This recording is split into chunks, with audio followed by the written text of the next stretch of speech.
vídeo de hoje é um daqueles mais acadêmicos, em que eu vou mostrar para vocês na prática como eu faço e depois como eu organizo os meus fichamentos para facilitar os meus trabalhos acadêmicos posteriores. Minha técnica de fichamentos não tem nada de revolucionária, mas como alguns alunos meus já perguntavam como fazer um fichamento eficiente, eu vou mostrar como eu faço. Pode funcionar para você, como também pode não funcionar, afinal todos nós temos os nossos próprios métodos de estudo de organização. Mas eu acho que não faz mal compartilhar, porque talvez seja útil para alguém. E meu nome é Jade, seja bem-vindo para mais um vídeo do Páginas Avulsas. Eu tô começando esse vídeo falando com vocês aqui em frente às câmeras, mas vamos passar para a tela do meu computador para vocês verem como é que eu faço na prática e não ficar só na teoria. Um detalhe, esse tipo de fichamento funciona tanto para livro físico quanto para livro digital. Porém, contudo, todavia, como eu estou fazendo na forma de vídeo, eu resolvi trabalhar com um texto em formato digital para facilitar o meu próprio trabalho. Ter boas fichas de leitura é ter um drive, pelo menos para mim, bem organizado.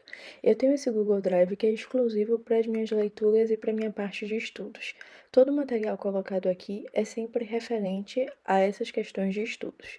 E como é que eu faço? Dentro dele, eu tenho umas pastas subdividindo os anos das minhas fichas de leitura. Como eu já comecei esse processo desde 2023, eu tenho 2023, 2024 e esse ano 2025. Tem outras pastas, mas vamos focar na das fichas de leitura. Dentro da pasta do ano da ficha de leitura, eu subdivido por conteúdo, porque assim eu consigo organizar melhor a minha ficha de leitura. Mas afinal de contas, qual o modelo da ficha de leitura que eu uso? Esse é o modelo de toda a ficha de leitura que eu faço. Primeiro, eu seleciono o título do documento e coloco a referência ABNT dele. Por quê? Quando eu precisar voltar essa obra, eu vou saber de onde ela foi tirada. Na sequência, eu tenho a sinopse resumida, que é onde eu explico a obra para ter um belo contexto sobre ela. O tópico seguinte é sobre a obra, em que eu coloco informações práticas, como por exemplo, onde eu fiz a leitura, qual dia, qual é a relevância, onde no caso o suporte, se foi uma leitura física, se foi uma leitura virtual, e na sequência eu abro a parte de citações. Nas citações eu coloco todos os trechos que eu acho relevantes sobre a obra. E por fim, observações relevantes, que é onde eu coloco qualquer informação adicional que eu acho que complementa essa obra. Um exemplo de ficha já feita é essa daqui, que é Os Indígenas e as Justiças no Mundo Ibero-Americano. Eu botei aqui a referência à BNT dessa obra, toda bonitinha, com o destaque em negrito. Depois eu coloquei a sinopse resumida, que é falando sobre o que o artigo trata. Na sequência, no sobre a obra, eu coloquei que o artigo foi parte de um livro publicado, que ele foi consultado em 28 de maio de 2024 na Biblioteca da Faculdade de Letras da Universidade de Lisboa. Até o momento não disponho da cópia física do arquivo, restando descritos na ficha os principais destaques da obra e ao final minhas considerações. E na sequência eu coloco as citações. As citações aparecem sempre entre aspas, são a cópia integral do trecho e a página que foram retiradas, para eu saber de onde veio isso e quando eu for utilizar o termo, eu ter a página certa. Eu vou combinar a página com essa referência daqui, tornando muito mais preciso. E quando eu termino essa ficha, quando eu já tenho todas as informações, essa, por exemplo, eu só botei uma observação, que é relevante para o estudo sobre os primeiros tribunais do Brasil. Tirando isso, não tem mais nada. Quando eu termino essa ficha de leitura, eu venho aqui em arquivo, compartilhar com outras pessoas, e eu gero uma cópia de acesso restrito, porque assim só eu terei acesso. E aí eu vou para a segunda etapa do meu trabalho. Além das minhas fichas de leitura organizadas no Drive, eu tenho sempre um Excel para controle das minhas leituras. Esse Excel que eu chamo de controle de leituras, eu tenho um e-mail que faz referência, que eu censurei para não aparecer aqui para vocês, mas basicamente eu coloco sempre o título da obra, o autor, a referência dela, a data de leitura, a finalidade da minha leitura, o tema que foi destinado, e esse tema vai aparecer naquelas minhas... E esse tema daqui vai aparecer quando nós olhamos as páginas. É sempre um tema que tem direcionamento para uma página. Quando eu boto mais de um tema aqui, significa que o fichamento vai estar presente em mais de uma página do Drive. Eu vou ter pelo menos uma cópia. Eu coloco dados adicionais, por exemplo, no caso desse livro. Esse, por exemplo, é um livro físico, sem cópia em acervo pessoal, consultado na biblioteca da Faculdade de Letras. E eu tenho aqui o link para as leituras no Docs. O que é que esse link faz? Esse link é o mesmo link que eu copiei ali. Eu colo aqui, porque quando eu tiver que ter acesso àquela ficha de leitura, eu consigo simplesmente copiar o link aqui, ou o hiperlink quando já está gerado, e acessar diretamente. Vou mostrar esse daqui, por exemplo, para vocês. O link já vai abrir minha cópia em si do arquivo, com a ficha, as citações e por aí vai. Isso me ajuda a ter sempre um controle. Eu deixo no geral 2 e-mails como permissão para o acesso às minhas páginas do Drive, o e-mail geral e um outro e-mail que é o meu próprio e-mail pessoal. Mas Jade, você já nos mostrou a ficha e já nos mostrou como faz o controle por aqui. E como eu faço o fichamento em si? Não tem um jeito certo de fazer um fichamento, mas sempre que eu pego um documento, eu no geral faço o seguinte: eu começo a lê-lo, vamos aqui colocar a partir da introdução. E suponhamos, toda vez que eu tenho um trecho que eu tenho certeza que eu quero no meu fechamento, eu venho aqui e coloco em destacar. Todo destaque que eu deixo em amarelo são citações que eu tenho certeza que vão para o meu texto final.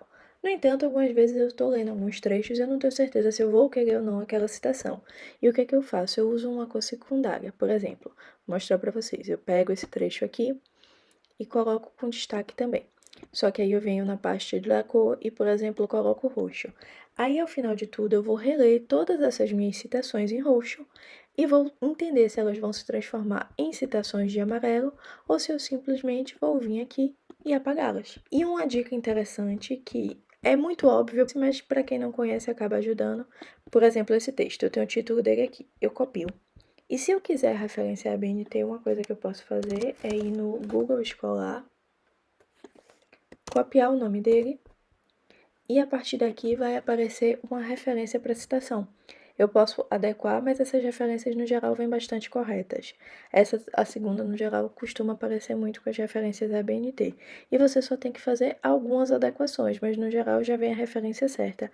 E isso eu acho muito útil dentro do trabalho. Uma coisa que eu faço também é separar as minhas leituras. Por exemplo, eu mostrei para vocês o meu controle geral das fichas de leitura.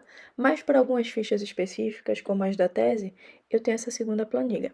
Cada um dos cantos do mapa vai dar em uma das abas para eu saber para qual país a leitura se refere. Eu vou pegar um país que eu sei que eu não tenho nada de ficha ainda, que é Guiana. Aqui, Guiana Francesa. Aí aparece o título da obra, autor, referência, data de leitura, ficha de leitura, o link também, a finalidade, o tema e os dados adicionais, como no outro, só que direcionado por país. Aqui eu volto para o meu menu.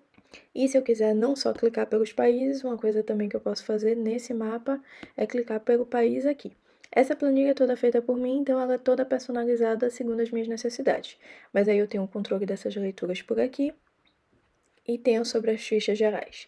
Uma outra coisa que eu acho interessante também se fazer é quando você tem por matérias. Eu tive essas matérias em 2023 e eu tinha esses controles de leituras por elas. Eu tinha 2 matérias e eu peguei toda a bibliografia que eu ia trabalhar e coloquei num Excel, subdividindo por unidades. E assim, essa diferença de cor me fazia saber em qual unidade ele se referiria. E aqui eu colocava só esse controle, se tinha sido lido, se tinha sido fichado e a data, só isso, para eu ter um acompanhamento melhor das minhas leituras por matéria. Essa planilha, por exemplo, é dinâmica. Se eu colocar não, ela deixaria em vermelho, o que me ajudaria a visualmente entender se o trabalho foi feito ou não. Mas essa é a minha forma geral de organização, que basicamente é o Drive com arquivos no Google Docs, combinados com registros do Excel e, sempre que eu tenho um arquivo, com as sinalizações dele. As fichas de leitura me ajudam também se em algum momento eu excluir o arquivo, eu ter essa referência direta das citações que eu fiz dele e saber onde encontrá-lo novamente. Esse é o meu método, eu acho ele muito eficiente a longo prazo, porque me ajuda a ter uma recordação mais fácil das leituras que eu fiz, principalmente pelas separações em grupos de temas. A longo prazo tem sido o método que me deu melhores resultados, principalmente na construção de artigos, porque muitas vezes eu estou sem ideias de que bibliografias usar, então eu filtro pelos conteúdos para conseguir a partir daí lembrar de obras-chave e até fazer novas perguntas e desenvolver novas leituras. Mas o vídeo de hoje fica por aqui. Se você gostou do vídeo, eu achou ele útil, curte, se inscreve no canal e nos vemos no próximo vídeo. Tchau, tchau, gente!